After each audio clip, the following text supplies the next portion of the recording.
नमस्कार दोस्तों, मैं गौरव शर्मा स्वागत करता हूं आप सभी का आपके अपने YouTube चैनल में। तो दोस्तों, हमने परसेंटेज का पार्ट नंबर 1 आपको करा दिया है। ठीक है, आज हम पार्ट नंबर 2 में कुछ अच्छे से क्वेश्चन लेंगे। पार्ट नंबर 1 में हम चुनाव वाले, जनसंख्या वाले और पास फेल वाले कंप्लीट करा चुके थे। आज हम कुछ और नए क्वेश्चन से लेते हैं। देखिए क्वेश्चन क्या है। एक पदार्थ का मूल्य 10% बढ़ गया है तथा अन्य उपभोग जो अलग से खर्चे हैं उसके की वस्तुओं का मूल्य 15% बढ़ गया है। यदि किसी कर्मचारी का खाद्य पदार्थ और अन्य उपभोग की वस्तुओं पर खर्च का अनुपात इतना है तथा उसकी वर्तमान वेतन 3500 रुपये हो तो उसके वेतन में कितनी वृद्धि करनी चाहिए ताकि वह पहले स्तर पर ही उपभोग कर सके, मतलब पहले स्तर पर ही वो खर्च कर सके। ठीक है, आइए भाई देखते हैं इसे। ये कह रहा है जो उनका अनुपात दे रखा है वो दे रखा है 5:7। अगर 5:7 दे रखा है और इसकी वैल्यू भी दे रखी है कितनी, ये दे रखी है 3500, इसकी वैल्यू दे रखी है। ठीक है, अगर 7 की वैल्यू 3500 है तो 1 की वैल्यू 500 रुपये आ जाएगी। अगर 1 की वैल्यू 500 है तो इनका अनुपात आ जाएगा 500 दूनी 1000, 1000 ये हो गया और 2500 ये हो गया। इसका मतलब जो पैसे उसने बांट रखे थे वो इस हिसाब से बांट रखे थे, 1000 इस पर एक पदार्थ पर और अन्य खर्चे जो थे उसके 2500 रुपये थे, टोटल 3500 थे। अब ये क्या कह रहा है, इस पे 10% बढ़ जाता है। इस पे अगर वो 10% बढ़ जाता है तो ये कितना हो जाता है भाई, 1100 रुपये। ठीक है, और इस पे वो 15% बढ़ा देता है। कितना बढ़ा देता है, 15%। तो इसका 15% निकालेंगे, 15 पंजे ये हो जाएगा 15 पंजे 75 का 5 का हासिल को 7, 15 दूनी 30 और 7 37, 375 बढ़ जाएगा। तो ये हो गया भैया 2875। कितना हो गया, 2875। अब इसने ये पूछा कि ओवरऑल कितनी वृद्धि करनी चाहिए। तो यहाँ कितने की वृद्धि हो रही है भैया, 100 की तो वृद्धि यहाँ हो रही है और यहाँ कितने की वृद्धि हो रही है, 375 की। तो ओवरऑल कितनी होगी, 100 + 375 इजिकल टू आया 475। 475 रुपये की ओवरऑल वृद्धि करनी पड़ेगी उसे, तब जाके उसका खर्चा जो है सेम रहेगा। आइए इसे दूसरे तरीके से देखते हैं। दूसरा तरीका क्या है, दूसरे तरीके से इसे सोल्व करने का क्या तरीका है। हमें इनका अनुपात दे रखा है 2:5 दे रखा है, दोनों खर्चे का अनुपात। एक पे कह रहा है वो 10%, तो दो अगर पहला पदार्थ है उस पर 10% इंक्रीज कर रहा है तो मल्टीप्लाई 10 प्लस दूसरे पे भी इंक्रीज कर रहा है, डिक्रीज करता तो माइनस ले लेते। दूसरे पे भी इंक्रीज कर रहा है तो 5 और कितना कर रहा है 15 इंक्रीज कर रहा है। ठीक है, टोटल की वैल्यू कितना हो जाता है, 5 और 2 7। तो टोटल पे कितने % इंक्रीज कर रहा है ये निकाल लेते हैं। ठीक है, तो 10 दूनी 20 हो गया और 15 पंजे 75 हो गया और बराबर 7x। तो x बराबर 95/7% ऑल ओवर इंक्रीज हुआ। अगर ये पूछता कितने % इंक्रीज हुआ तो आप ऐसे निकाल सकते हो और यहाँ से भी निकाल सकते थे, परंतु हमें तो ये बताना कितना इंक्रीज हुआ। तो हमें पता है अगर वर्तमान 3500 है तो उसका 95/7% हम निकाल देंगे। 2 0 से 2 0 कट गई, 7 पंजे 35, 95 पंजे कितना होता है, 100 पंजे 500 होता है और 5 पंजे 25 घटा देंगे तो 475। कितना इंक्रीज हुआ, 475। जिस तरीके से आपको अच्छा लगे आप उस तरीके से इस क्वेश्चन को कर सकते हैं। आइए देखते हैं नेक्स्ट क्वेश्चन। आइए भाई नेक्स्ट क्वेश्चन क्या कह रहा है। देखो सिंपल क्वेश्चन है, वैसे तो कोई प्रॉब्लम ही नहीं है। एक मकान मालिक को अपने मकान को पुतवाना है। उसे बताया गया कि 25 किलोग्राम रंग लगेगा। यदि 15% रंग खराब हो जाता है तो मालिक को कितने पेंट के डिब्बे मंगाने पड़ेंगे यदि एक डिब्बा 2 किलोग्राम का है। ऐसे ऐसे सिंपल क्वेश्चन भी आ जाते हैं, जरूरी नहीं है हर जगह हार्ड ही क्वेश्चन आए, तो इनको भी देख लेते हैं। ठीक है, क्या कह रहा है भाई। अब एक मकान मालिक से ये कहा गया कि 25 किलोग्राम जो है तुम्हारा पेंट लगेगा, परंतु जैसे वो लेके आया उसका 15% खराब हो जाता है। तो इसका मतलब उसे 15% दोबारा जाके लाना पड़ेगा। तो मतलब कहने का ये है कि जितना वो 100% ला रहा था उससे उसे 15% और फालतू लाना पड़ रहा है। बात समझ में आ रही है, अगर खराब हो जा रहा है। ठीक है, यहाँ ये नहीं कि 15% खराब हो गया तो आप कम कर दोगे। इसी कंफ्यूजन के लिए मैंने ये क्वेश्चन लिया है। तो आप सोचोगे 15% खराब हो गया तो उसका 25 का 15% घटा देंगे, ऐसे नहीं होगा। ठीक है, तो हमारे पास ऑलरेडी 25 था और 15% हमें फालतू लाना पड़ा तो उसका 115% हो जाता है। कितना हो जाता है, 115%। तो 25 चौका 100, तो कितना है अब हमारे पास में 115/4 किलोग्राम वजन जो है हमारे पास में वो है। ठीक है, अब ये कह रहा एक डिब्बा 2 किलोग्राम का है, तो डिब्बों की संख्या बतानी, कितने डिब्बे यहाँ इसको लगेंगे, ठीक है। तो डिब्बों की संख्या, तो कैसे निकालेंगे डिब्बों की, कुल वेट कितना है भाई 115/4, और डिब्बे कितने हैं, डिब्बा एक जो डिब्बा है वो कितने का है 2 का, तो कितना आ जाएगा 115/8, 4 ये नीचे चला जाएगा, 8 से इसे काटेंगे, कटने का नहीं है, 8 एकम 8, 8 चौक 32, 8 चौक 32, फिर 3 बचा, 8 तिया 24 और 8 सत्ते 56, इस तरह से कुछ जो आएगा 14 पॉइंट कुछ आ जाएगा, ठीक है।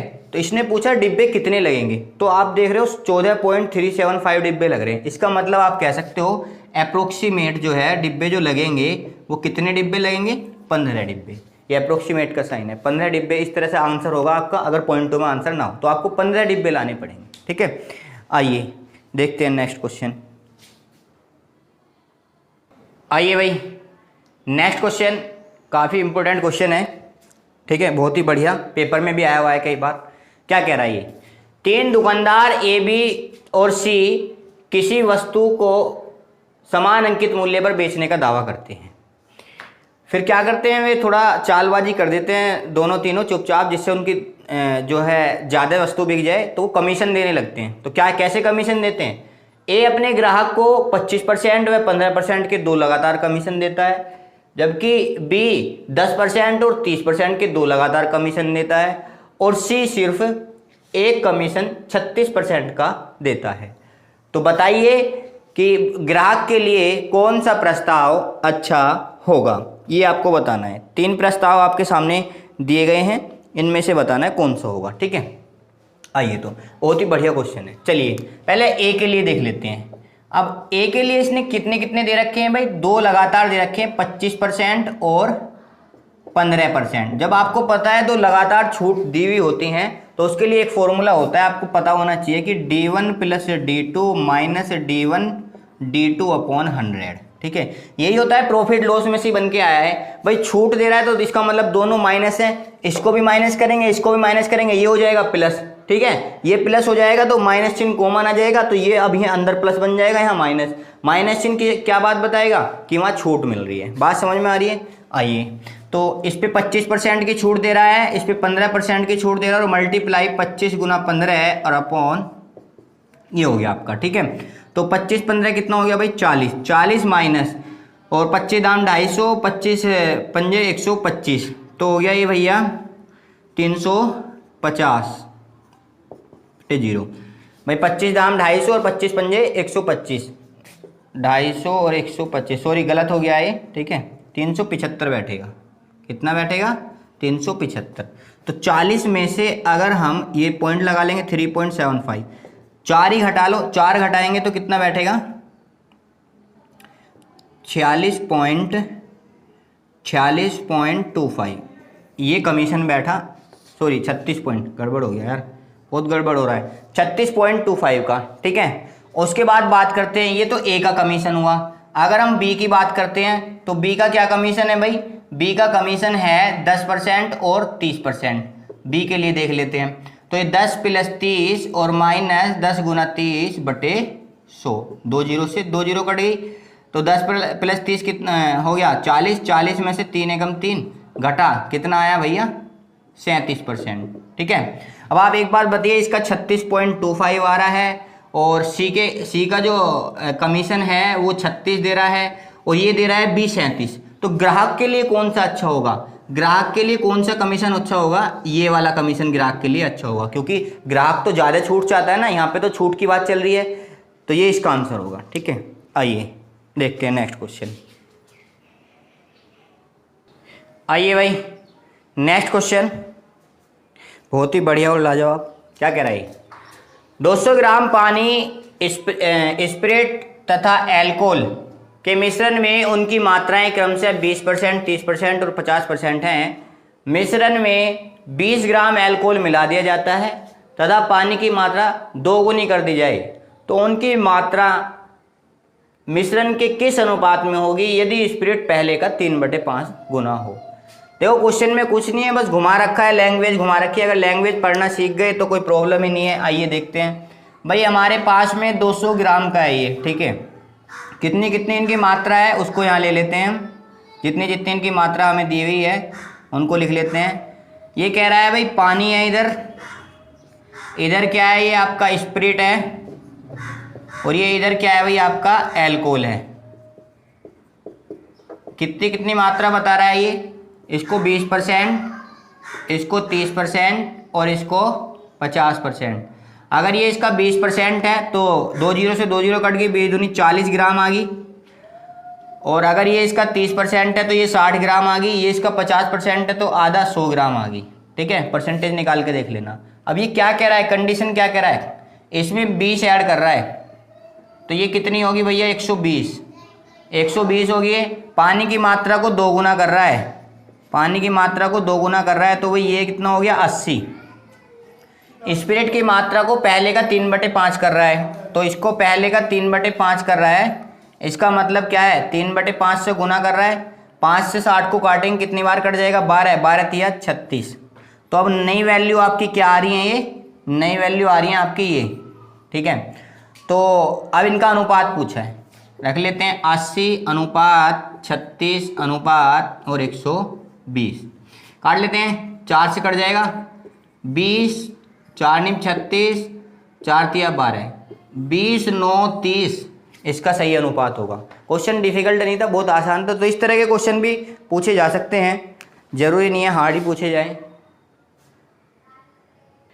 आइए भाई नेक्स्ट क्वेश्चन, बहुत ही बढ़िया लाजवाब क्वेश्चन है भाई। ये पेपर में इतनी बार पूछा जाता है, बहुत बार, और यूपीएसआई के लिए तो बहुत ही ज़्यादा इंपॉर्टेंट है। ठीक है, आइए देखिए, किसी कंपनी ने एक एमबीए उत्तीर्ण छात्र को इस शर्त पर नौकरी दी कि उसे 2700 रुपये प्रति माह वेतन मिलेगा। मतलब उसकी सैलरी जो है वो 2700 रुपये है, तथा उसके द्वारा की गई कुल बिक्री का 6 से 1/4% कमीशन के रूप में मिलेगा। मतलब सीधा सीधा ये है कि अगर 2700 रुपये तो उसे मिलने ही है, जितनी वो बिक्री कर रहा है उस पर कमीशन अलग से मिल रहा है 6 से 1/4%। ठीक है, फिर क्या कह रहा है, यदि किसी महीने उसने 18,325 रुपये प्राप्त किए हों तो बताइए उसने कितने रुपए की बिक्री की होगी। तो उस समय ये बताना उसने कितने रुपए की बिक्री की होगी। आइए भाई, चूंकि हमें पता है उसका एक महीने का जो वेतन है वो कितना है 2700 रुपये है, और यहाँ भी किसी महीने कह रहा है तो केवल एक ही महीने की बात कर रहा है, और उसने कमाए कितने, कितने। तो जरा देख लेते हैं, कमीशन उसका निकाल लेते हैं कि कमीशन उसने कितना कमा लिया।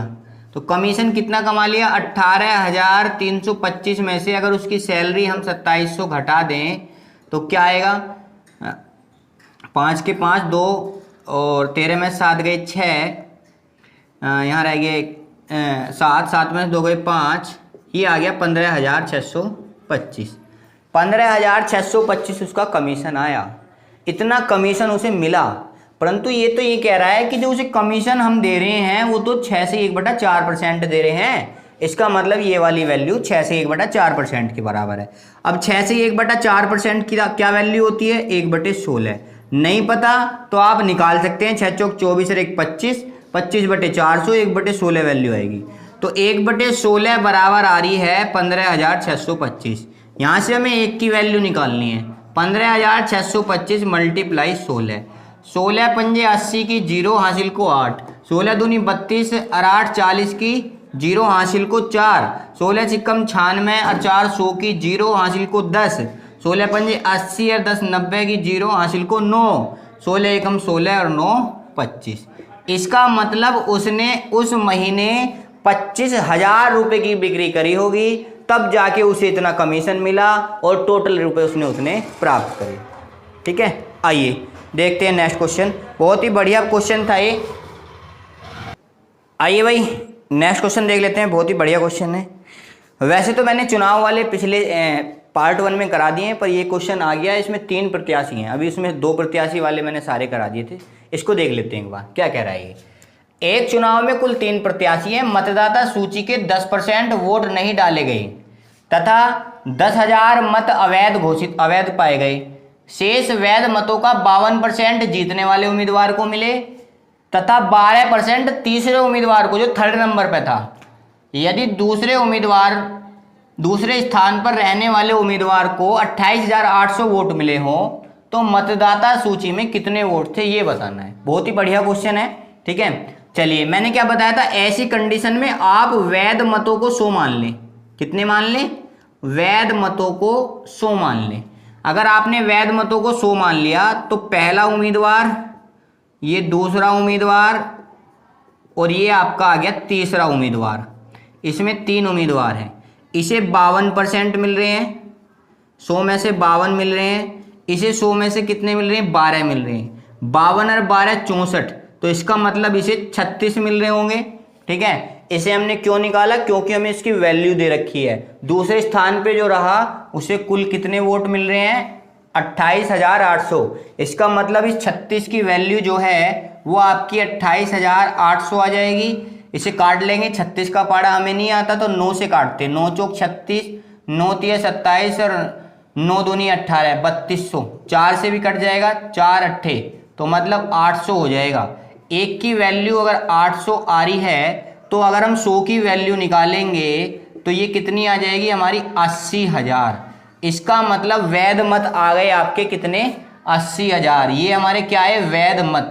परंतु 10,000 जो हैं, 10,000 जो हैं वे अवैध थे, तो 10,000 अवैध को हम इसमें जोड़ लेंगे तो कितने हो गए? 90,000। 90,000 ये वोट डाले गए हैं, वोट डाले गए। पर हमसे ये भी नहीं पूछा, हमसे तो क्या पूछा? हमसे तो ये पूछा कि वोटर आईडी में कितने थे, वोटर लिस्ट में। तो हमें पता 10% ने वोट नहीं डाली, इसका मतलब कितने ने वोट डाली है? 90% ने। अगर तो इसका मतलब ये 90% की वैल्यू है, तो 90% की वैल्यू कितनी दे रखी है? 90% की वैल्यू दे रखी है 90,000। 0 से 0 कट गई, 9 से ये कट गया, तो 1% की वैल्यू 1,000 आ गई। तो 100% की वैल्यू कितनी हो जाएगी? 100 गुना 1,000, तो कितने वोट आ जाएंगे? 1 लाख वोट। 1 लाख वोट जो थे वो किसमें थे? वोटर लिस्ट में थे। आई बात समझ में? बहुत ही सिंपल क्वेश्चन है, कोई ज़्यादा उसमें करने की जरूरत नहीं है ना। आइए देखते हैं नेक्स्ट क्वेश्चन। आइए भाई, नेक्स्ट क्वेश्चन एक और कमीशन वाला, ठीक है। कमीशन वाले 3-4 क्वेश्चन देख लेते हैं जिससे आपको दिक्कत ना आए, ठीक है। देखिए क्या कह रहा है, कोई विक्रेता कुल बिक्री पर 12% कमीशन लेता है तथा 15,000 रुपये से ऊपर की बिक्री पर 1% बोनस लेता है, मतलब फालतू का कमीशन। यदि विक्रेता की कुल आय 7650 रुपये हो तो बताओ उसने कुल कितने रुपए की बिक्री की। क्या कह रहा है इसमें उसने ये बताया कि यदि उसने 7600 रुपये कमाए हैं, ना तो उसने आपके ये दिया कि एक महीने में वो कितने ले रहा है। पहले क्वेश्चन में सीधा सीधा कह दिया था कि एक महीने में वो इतने ले रहा है। अब ये कह रहा है उसने टोटल जो कमाए हैं ना वो इतने कमाए हैं, महीने की सैलरी का जिक्र ही नहीं करा। तो अब इसे कैसे करेंगे, ठीक है। 2 कंडीशन इसमें बन रही है। क्या कंडीशन बन रही है? एक कंडीशन तो बन रही है 15,000 रुपये की, दूसरी कंडीशन बन रही है 15,000 प्लस की। 2 कंडीशन आपके पास में इसमें बन रही हैं। अगर 15,000 से नीचे कमाता है तो उसे कमीशन मिल रहा है 12%, परंतु अगर 15,000 से ऊपर हो जाता है तो उसे 1% और कमीशन फालतू मिलता है, मतलब 13%। बात समझ में आ रही है? तो मतलब 13% कमीशन मिलता है यदि वो 15,000 रुपये से ऊपर की सेल कर देता है। बात समझ में आ रही है? आइए अब क्या कह रहा है ये कि अब हमें पता है कि ये तो 15,000 पे 12% मिल रहा है, यहाँ 15,000 पे 13%, 1% फालतू हो जा रहा है। कब? 15,000 पे। तो एक काम करते हैं, हम इस 15,000 का ही 1% निकाल के देख लेते हैं कितना बैठता है। तो इसका मतलब आया 150। मतलब 1% कमीशन बढ़ाने का मतलब है 150 रुपये बढ़ा देना। हमें पता है 12% तक जो सैलरी है, 12% तक जो थी वो इसके हिसाब से इतना है। अब ये अगर 1% और बढ़ा देता है तो अब हम सैलरी इसकी मान लेते हैं 7650 तो पहले ही थी, हमने कमीशन और जोड़ लिया क्योंकि ये सब कमीशन जुड़ के है ना। यहाँ जो उसकी आय है ये 12% पे नहीं है, ये कमीशन जुड़ने के बाद है। हमने देखा कितना है 7650, तो हमने देखा कमीशन कितना है, ये और जोड़ लेते हैं तो कितना आया 7800। ये हमने क्यों निकाला? ये हमने इसलिए निकाला क्योंकि हमने देखा 1% से इतना कमीशन बढ़ गया और हमें 13% की वैल्यू तो है ये हमें पता है, इससे फालतू की तो वैल्यू दे रखी है। तो इसका मतलब जितनी हमारी सैलरी है उसका 13% बराबर आया है 7800 रुपये के।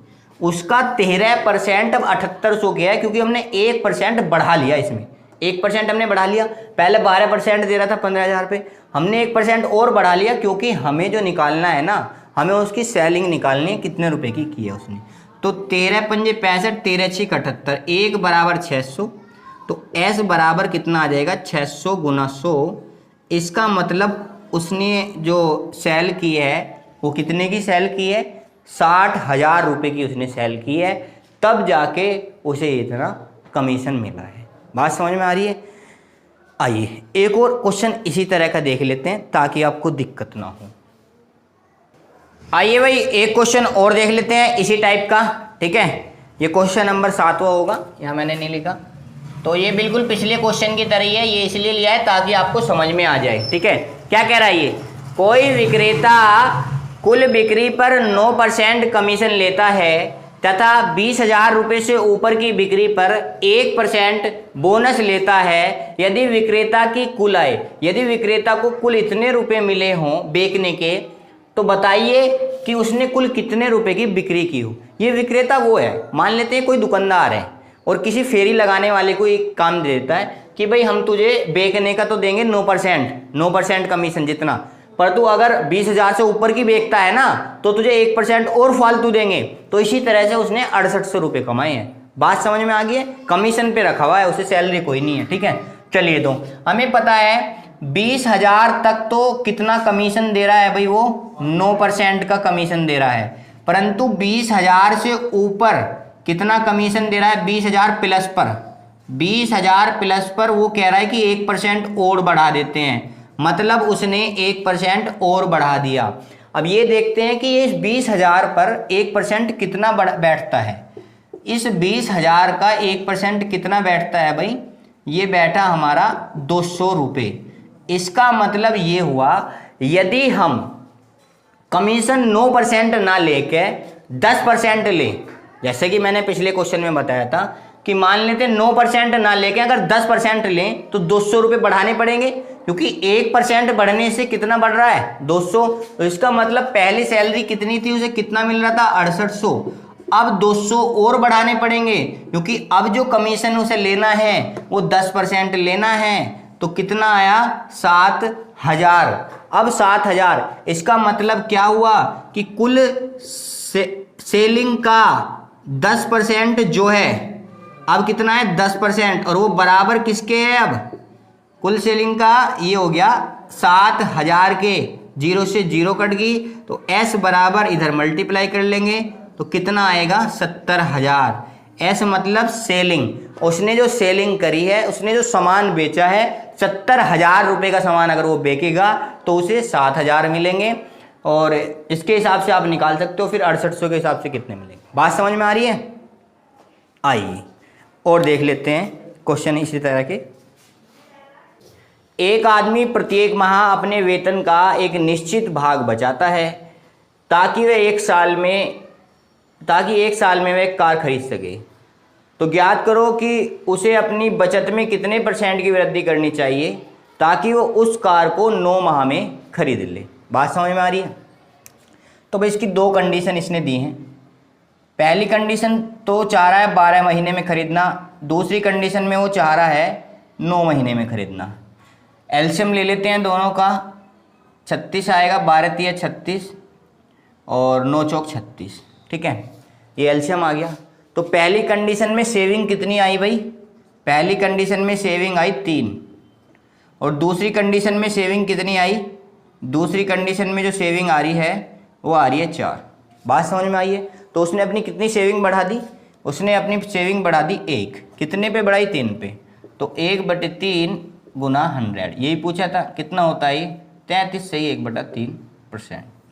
यही आपका आंसर होगा। बहुत ही सिंपल क्वेश्चन था, पहला क्वेश्चन सिंपल ही लिया है ताकि कोई प्रॉब्लम ना हो। आइए देखते हैं नेक्स्ट क्वेश्चन। आइए भाई नेक्स्ट क्वेश्चन।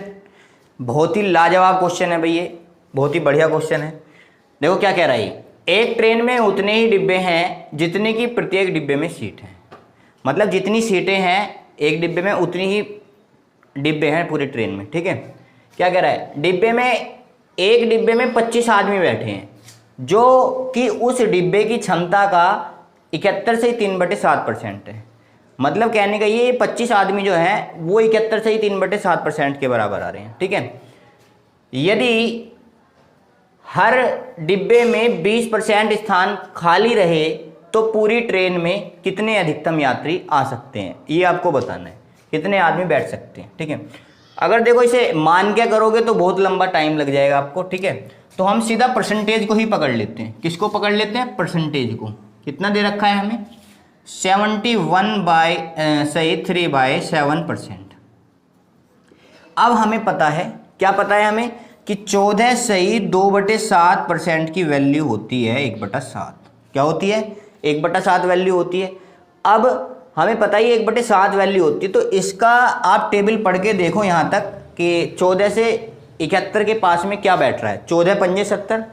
इसका मतलब 5 बार मल्टीप्लाई अगर हम कर दें तो उसके आसपास बैठ रहा है। ठीक है, तो 5 बार मल्टीप्लाई इसमें करेंगे, फिर 2/7 की 5 में करेंगे तो 10/7 हो जाएगा। 7 से 10 को डिवाइड करेंगे तो कितना आ जाएगा, 1 से ही 3/7, तो 71 से 3/7 हो जाएगा। इसका मतलब क्या हुआ कि भाई ये जो वैल्यू है ना, ये 5/7 की वैल्यू है।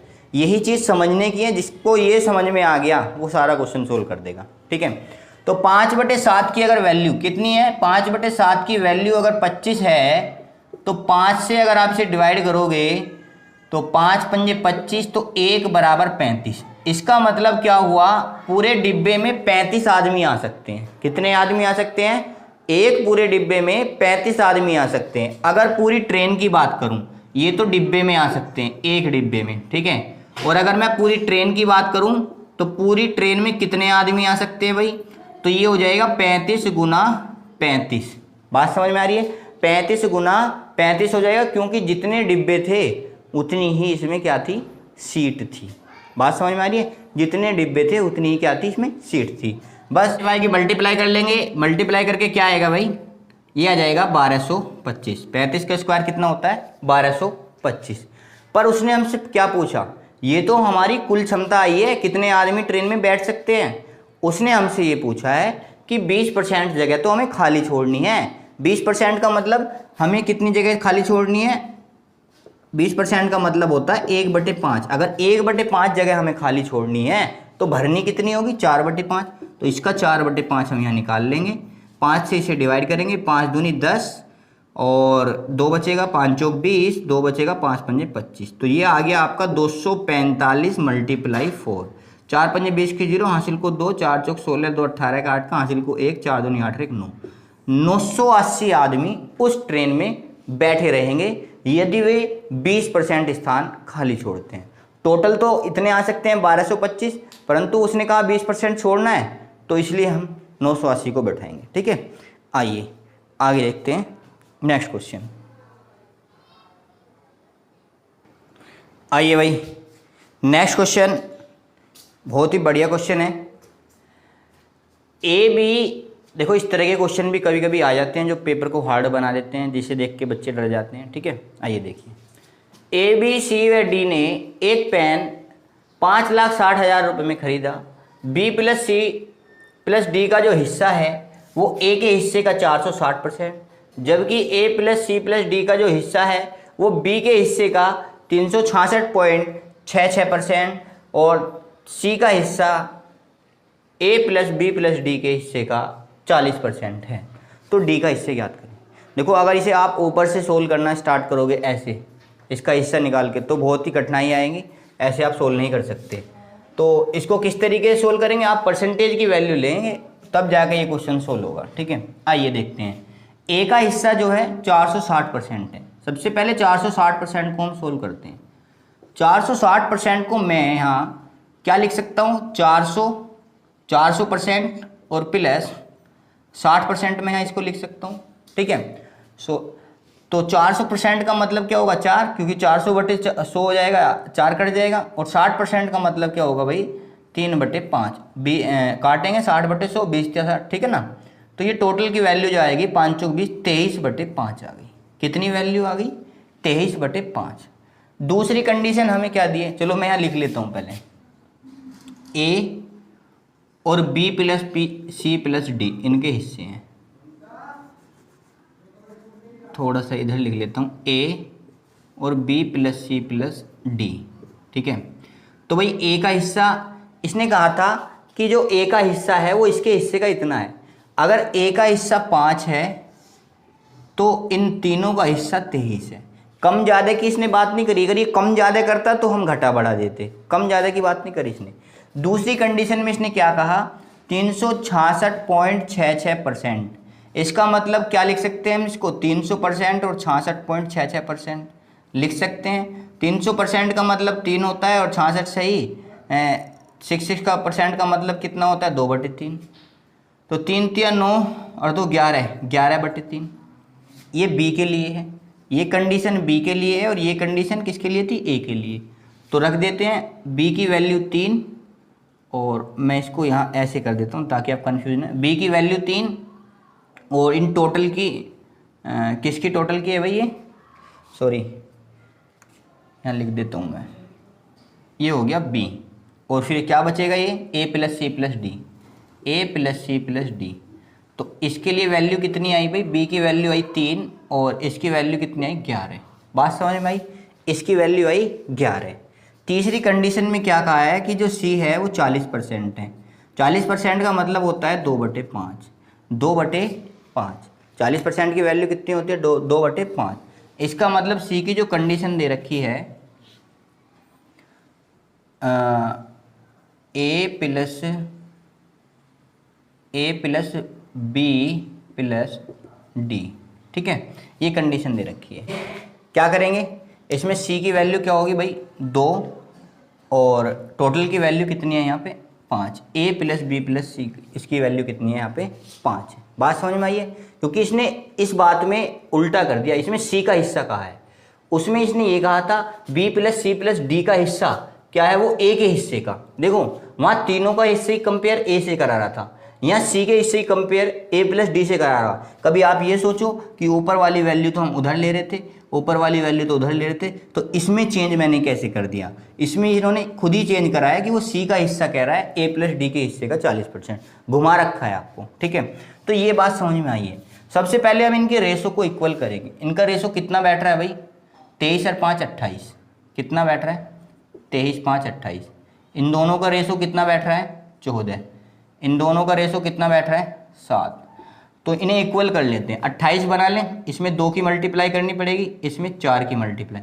अगर इसमें 2 की तो इधर भी 2 की, इधर भी 2 की, इधर 4 की तो इधर भी 4 की और इधर भी 4 की, ठीक है। ऑल ओवर ये कितना बैठा? 28 हो जाएगा टोटल। कितना बैठा ये? 28। अब यहाँ से हमें वैल्यूज़ मिल गई हैं। क्या वैल्यू मिल गई है?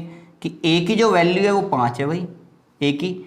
बी की वैल्यू हो गई 6, बी की वैल्यू 6, ए की वैल्यू 5 और सी की वैल्यू कितनी होगी भाई? सी की वैल्यू होगी 8। हमसे पूछा उसने डी का हिस्सा कितना है। हमें पता है टोटल 28 है, ए की 5 है, बी की 6 है और सी की 8 है। तो 8 और 6 14 और 5 19। 28 में से अगर 19 घटाओगे तो डी की वैल्यू हो जाएगी 9। तो डी का हिस्सा ही पूछा है, उन्हें 9 की वैल्यू पूछी है। बात समझ में आ रही है? अब इस टोटल 28 की वैल्यू हमें उसने दे रखी है कितनी? 28 की वैल्यू उसने दे रखी है हमें 28 यूनिट की कितनी दे रखी है भाई? ये दे रखी है हमें 5,60,000, ठीक है। तो 28 दूनी 56। एक की वैल्यू कितनी आ गई भाई? 20,000 आ गई, ठीक है। तो 9 यूनिट की हमें वैल्यू निकालनी है। 9 यूनिट की वैल्यू कितना हो जाएगा? 9 दूनी 18, 1,80,000 रुपये डी का हिस्सा आ जाएगा। बहुत ही बढ़िया क्वेश्चन था। इतने बड़े बड़े क्वेश्चंस को आप इस तरीके से बहुत आसान बना के कर सकते हैं, ठीक है। आइए देखते हैं नेक्स्ट क्वेश्चन।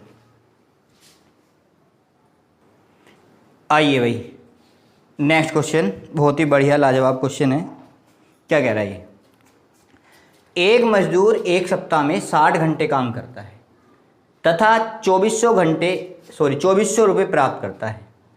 यदि उसका वेतन प्रति घंटे 40% बढ़ता है तो उसका कार्य 16 से 2/3% कम हो जाता है। तो उसकी आय में क्या परिवर्तन होगा, ये आपको बताना है। सबसे पहले मैं आपको बताऊं, कभी भी चेंज के सवाल आते हैं, परिवर्तन के सवाल आते हैं, तो उनमें हमें ओरिजिनल वैल्यू जो है उसे लेने की ज़रूरत नहीं है, क्योंकि ओरिजिनल वैल्यू की ज़रूरत ही नहीं पड़ती। जो चेंज हो रहा है केवल उसी पे काम करेंगे हम, ठीक है।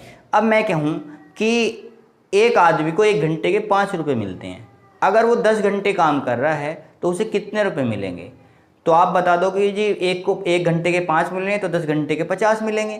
ये आपको कैसे पता चला? आपने मल्टीप्लाई करी। इसका मतलब जितना आप काम कर रहे हैं उसमें और जितने घंटे काम कर रहे हैं उसकी अगर मल्टीप्लाई कर रहे हैं तो आपकी इनकम निकल के आ रही है। वही काम हम यहाँ करेंगे। ज़रा देखिए, ये कह रहा है 40% बढ़ता है। कितने परसेंट बढ़ता है? 40%। 40% की वैल्यू होती है 2/5। मतलब कि कहने का ये है, अगर उसका वेतन 5 है तो 5 से 7 हो जाता है, 2 बढ़ जाता है। अब कि इसने बढ़ना दिया है, पिछले क्वेश्चन में बढ़ना नहीं दिया था, ठीक है। और हाँ, पिछले क्वेश्चन में एक थोड़ी सी मिस्टेक हो गई है, वहाँ पे एक जीरो की जो है मैंने कम बता दिया, उसे आप ऐड कर लेना, ठीक है। कि वहाँ जो आंसर आएगा 18 लाख आएगा और मैं वहाँ 1,80,000 बता रहा था, थोड़ा सा काटने में प्रॉब्लम होगी, ध्यान नहीं दिया था, ठीक है। अब नेक्स्ट आते हैं, दूसरी कंडीशन में कह रहा है 16 से 2/3% कम हो जाता है। 16 से 2/3% का मतलब कितना होता है भाई? 1/6 कम हो रहा है, तो इसका मतलब 6 से 5 हो रहा है। क्या देखो, ये तो क्या था उसका, ये क्या था उसका वेतन, क्या था उसका वेतन, और ये क्या था उसका कार्य। अभी मैंने आपको एक बात बताई, अगर वेतन में कार्य की मल्टीप्लाई कर देते हैं तो हमारी आय निकल के आ जाती है कि कितना कार्य करा। तो 6 पंजे 30।